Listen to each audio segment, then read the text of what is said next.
பிரியமானவர்களே, இயேசு கிறிஸ்துவின் நாமத்தில் நான் உங்களை வாழ்த்துகிறேன்.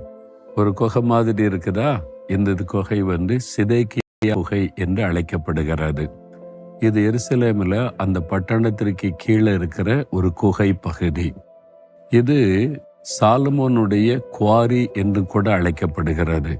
எப்படி இவ்வளவு பெரிய குகை? ஆயிரக்கணக்கான பேர் இதற்குள்ள இருக்கத்தக்கதாக பெரிய ஒரு குகையாக இது இருக்கிறது. குகையினுடைய ஒரு பகுதியிலே தான் நம்ம இருக்கிறோம். சிதேக்கியா குகை என்று அழைக்கப்பட காரணம், பாபிலோன் ராஜா இங்கே யுத்தம் பண்ண வந்தபோது சிதேக்கியா ராஜா தான் ஆட்சி பண்ணி கொண்டிருந்தார். இந்த குகையின் வழியாக தப்பி போனதுனால சிதேக்கியா குகை என்று அழைக்கப்படுகிறது. சாலமோன் குவாரி என்று ஏன் அழைக்கப்படுகிறது என்றால், எருசலேம் தேவாலயம் கட்டப்பட்ட பொழுது அதற்கு பெரிய பெரிய கற்களால் தான் எருசலேம் தேவாலயம் பிரம்மாண்டமாய் கட்டப்பட்டது. அந்த கற்கள் எங்கிருந்து கொண்டு வரப்பட்டது என்று பார்த்தபோது இங்குதான் அது வெட்டி எடுக்கப்பட்டிருக்கிறது. பெரிய பெரிய கற்களாக பாறைகளாக இருந்ததை வெட்டி எடுத்துதான் எருசலேம் தேவாலயம் கட்டப்பட்டிருக்கிறது. அதனால் இந்த குகைக்குள்ள பல பகுதிகளில் தூண்களைப் போல பாதுகாப்பாக நிற்பதற்கு ஏற்றபடி இந்த குகையிலிருந்து கற்களை வெட்டி எடுத்திருக்கிறார்கள். ஆகவேதான் சாலமோன் காலத்தில் இது வெட்டி எடுக்கப்பட்டதுனால சாலமோனுடைய குவாரி என்பதாக இது சொல்லப்படுகிறது. இந்த இடத்தில் இருந்து கொண்டு உங்களோடு நான் பேசுகிறேன். இன்றைக்கு ஆண்டவர் என்ன வசனம் சொல்லுகிறார்? 1 நாளாகமும் 29ஆம் அதிகாரம் 12ஆம் வசனத்தில், எவரையும் மேன்மைப்படுத்தவும் பலப்படுத்தவும் உம்முடைய கரத்தினால் ஆகும். ஆண்டவர் என்ன சொல்லுகிறார்? எவரையும் பலப்படுத்த மேன்மைப்படுத்த என் கரத்தினால் ஆகும். ஆண்டவர் உங்களை பார்த்து சொல்லுகிறார், என் மகனே, என் மகளே, உன்னை பலப்படுத்தவும் மேன்மைப்படுத்தவும் என்னாலே ஆகும் என்று சொல்லுகிறார். எனக்கு ஞானமே இல்லைங்க, நான் இப்படிங்க வாழ்ந்து ஜெயித்து முன்னேற போகிறேன்னு நினைக்கிறீங்களா?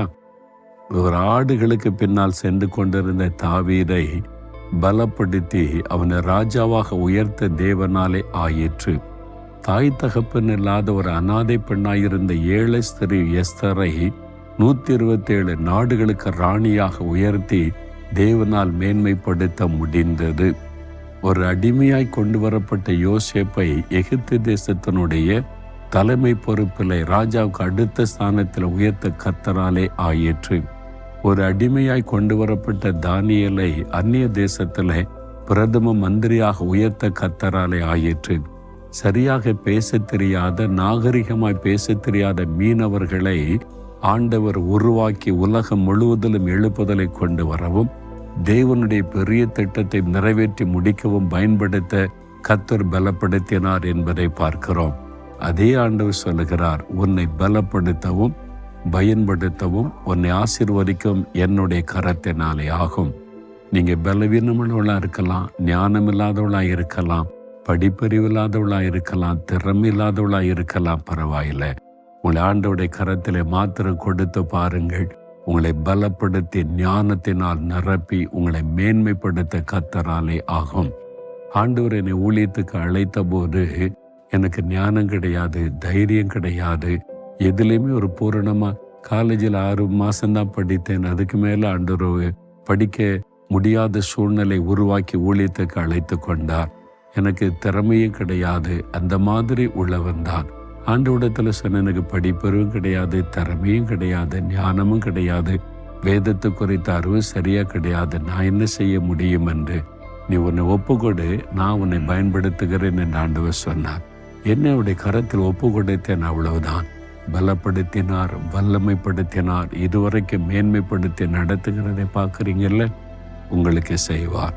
எனக்கு அன்பான வாலிப தம்பி, வாலிப மகளே, உன்னை குறித்து நீ கலங்கி கொண்டிருக்கிற, என்னால் என்ன செய்ய முடியும், எனக்கு ஒரு திறமையும் இல்லை என்று ஆண்டவர் சொல்லுகிறார். உன்னை பலப்படுத்த மேன்மைப்படுத்த என்னாலே ஆகும். அவருடைய கரத்தில் கொடுக்குறீங்களா? உங்களை ஒப்பு கொடுத்தா போதும், அவர் பலப்படுத்தி உங்களை வல்லமைப்படுத்தி மேன்மையாக உயர்த்துவார்.